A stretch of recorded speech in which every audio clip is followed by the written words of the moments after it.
Assalamualaikum warahmatullahi wabarakatuh. Saat ini kita akan menyampaikan materi pendidikan agama Islam dan budi pekerti, yakni materi pendidikan agama Islam dan budi pekerti tingkat SMP kelas 7. Materi ini disampaikan pada semester ganjil pada bab yang pertama, yakni Al-Quran dan Sunnah sebagai pedoman hidup. Dalam materi ini ada tujuan pembelajaran, infografis, pantun pemantik, mari bertafakur, kemudian titik fokus, dan materi inti tholabul ilmi tentang Quran Surat An-Nisa ayat 4. Maksudnya Quran Surat An-Nisa surat nomor 4 ayat 59 dan Quran Surat An-Nahl surat nomor 16 ayat 64. Yang di dalamnya kita akan pelajari tilawah, mengartikan, menerapkan bacaan alif lam syamsiyah dan alif lam qamariyah. Serta dalam materi tersebut ada memahami isi kandungan Quran Surat An-Nisa dan An-Nahl, kemudian posisi hadis terhadap Al-Quran, serta perilaku semangat untuk mendalami Al-Quran dan hadis sesuai dengan pemahaman Quran Surat An-Nisa dan An-Nahl tersebut. Sertai pula dengan materi hafalan. Sebelumnya kita akan bacakan untaian hikmah. Iman kepada Allah Subhanahu wa Ta'ala dan malaikatnya memastikan kita tidak pernah sendirian.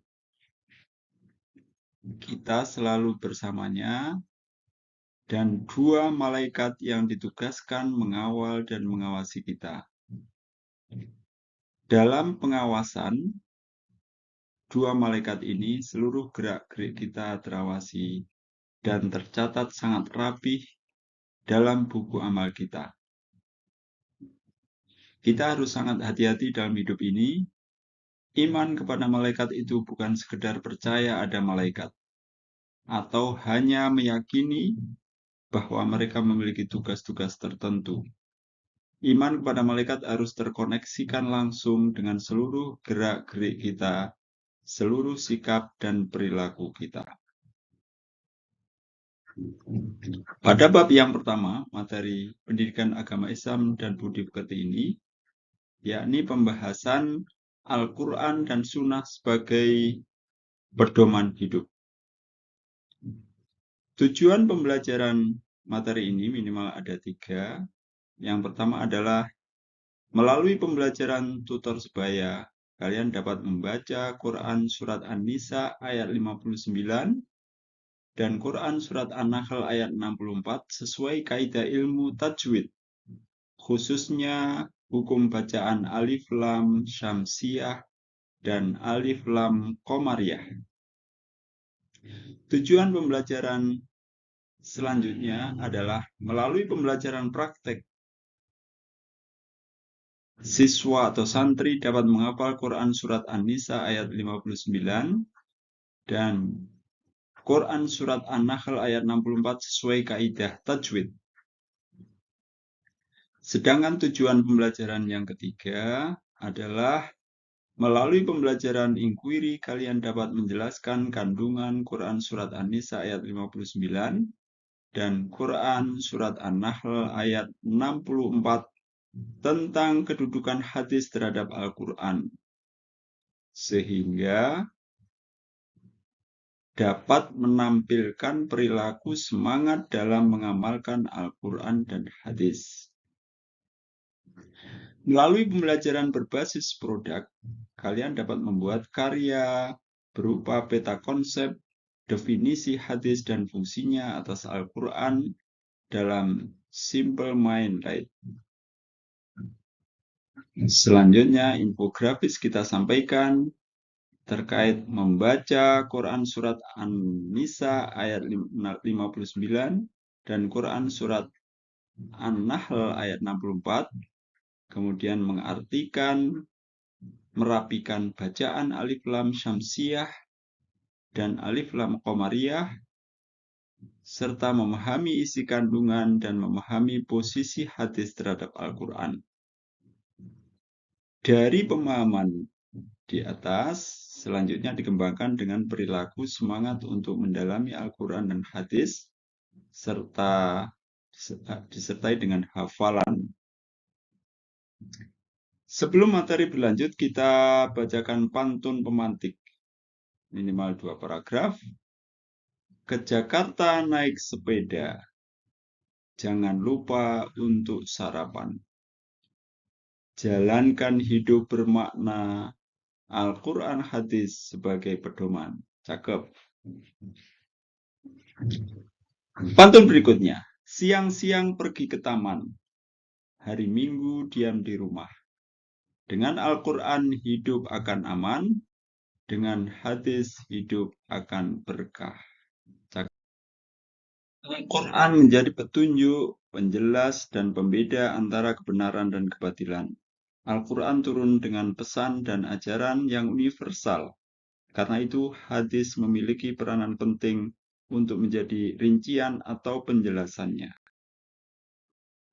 Seorang yang beriman terhadap Al-Quran harus percaya pula hadis sebagai sumber ajaran Islam setelah Al-Quran. Al-Quran dan hadis memiliki peranan yang sangat penting untuk menjadi pedoman dalam menjalani kehidupan.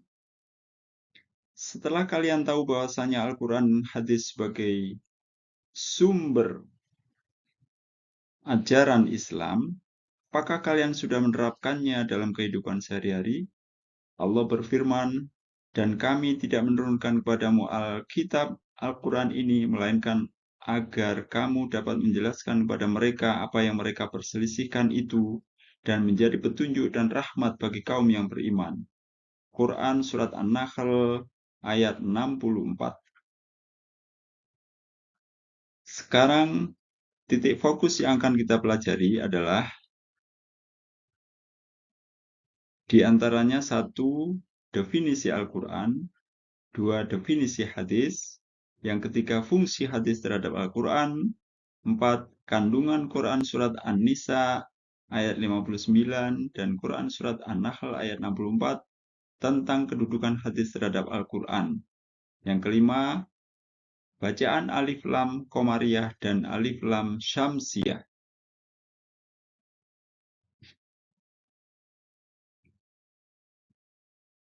Kita akan bacakan Quran Surat An-Nisa ayat 59. A'udzu billahi minasyaitonir rajim. Ya ayyuhalladzina amanu atii'ullah wa atii'ur rasul wa ulil amri minkum. فَإِن تَنَازَعْتُمْ فِي شَيْءٍ فَرُدُّوهُ إِلَى اللَّهِ وَالرَّسُولِ إِن كُنتُمْ تُؤْمِنُونَ بِاللَّهِ وَالْيَوْمِ الْآخِرِ ذَلِكَ خَيْرٌ وَأَحْسَنُ تَأْوِيلًا. Wahai orang-orang yang beriman, taatilah Allah dan taatilah Rasul Muhammad dan ulil amri, pemegang kekuasaan di antara kamu. Kemudian jika kamu berbeda pendapat tentang sesuatu, maka kembalilah pada Allah, Al-Quran, dan Rasul-Nya. Jika kamu beriman pada Allah dan hari kemudian, yang demikian itu lebih utama bagimu dan sebaik-baik akibatnya. Bacaan Quran Surat An-Nahl ayat 64. A'udzu billahi minasyaitonir rajim. Wa ma anzalna 'alaikal kitaba illa litubayyana lahumul ladzi ikhtalafu fihi wa hudaw wa rahmatan liqaumin yu'minun. Dan kami tidak menurunkan kitab Al-Quran ini kepadamu Muhammad, melainkan agar engkau dapat menjelaskan kepada mereka apa yang mereka perselisihkan, serta menjadi petunjuk dan rahmat bagi orang-orang yang beriman. Selanjutnya, mengartikan kata demi kata yang akan dikerjakan oleh para santri atau siswa dari Quran Surat An-Nisa dan Quran Surat An-Nahl. Selanjutnya adalah pembahasan tentang Alif Lam Syamsiyah dan Alif Lam Qamariyah. Demikian dulu. Wassalamualaikum warahmatullahi wabarakatuh.